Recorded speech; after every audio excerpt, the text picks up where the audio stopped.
Hey guys, welcome to 2019. Um, it's this evil bunny here, and I'm excited to, start the new year of like videos and whatnot. Got a bunch of different stuff coming up. But I want to continue on my series right now of talking about INTJ on different types of bullies, and all the MBTI bullies, right? So another one that we don't think about very much are ISTJs, right?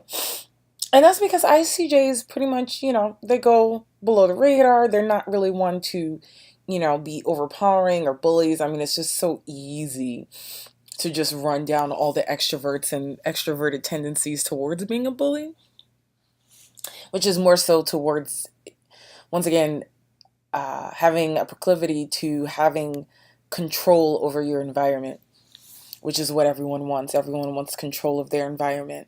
And so, the desire for control, the human desire for control, lends itself to being a bully, right? The main way I would say ICJs can be bullies is through passive aggressiveness. Passive aggressive, passive aggressive. I was in a relationship with an ICJ, so I know all about their passive aggressiveness. Interestingly enough, their style of bullying is very similar to INTJs, in which they will attack your competence.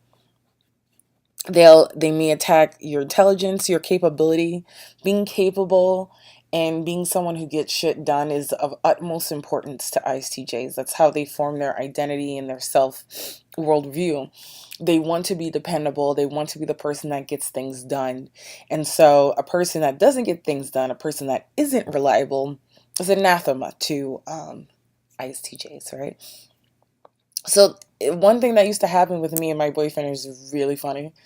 Um, is he would give me a list of all the ways I can like fuck up my life, right? Well, also kind of like pointing to ways he thinks I am currently fucking up my life, but he wouldn't directly say that.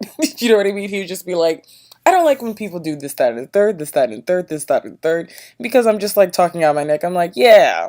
And I'm like, wait a minute. you know? Another thing is they may dance around the point to try and get you to understand something or to get you to kind of do their bidding for them, right? So another thing with this boyfriend, he told me he had never, ever, ever in all his life been in a physical altercation.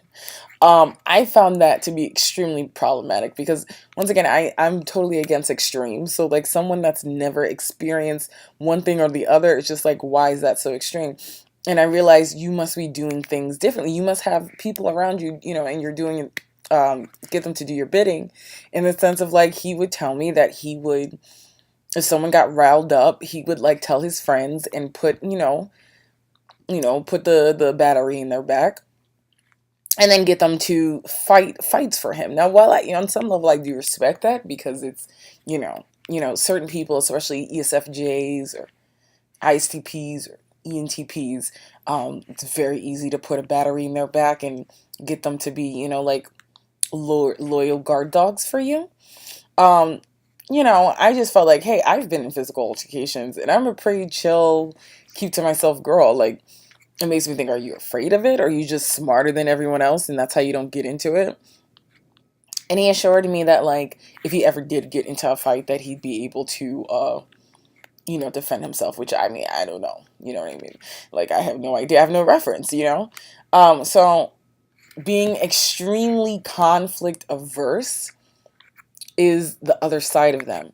I've been with ICJs and they're talking about someone and then they even feel a whiff of wind at their back and they're like, oh shit, is that them? If everyone's, sitting around a table talking about Ashley, they're like, yeah, Ashley needs to get it together. And they'll say it so confidently. Ashley is a problem. Ashley is unreliable. Ashley needs to get it together. The fuck? Was that Ashley? It's like, stand your ground. Like, if Ashley comes in here and she's talking shit, talk your shit then. Because I'm kind of that mind. Like, I don't want to be that person that's, like, two-faced. So it's like, whatever. Now I gotta go into, like, offense mode. All right, Ashley, this is what's going on.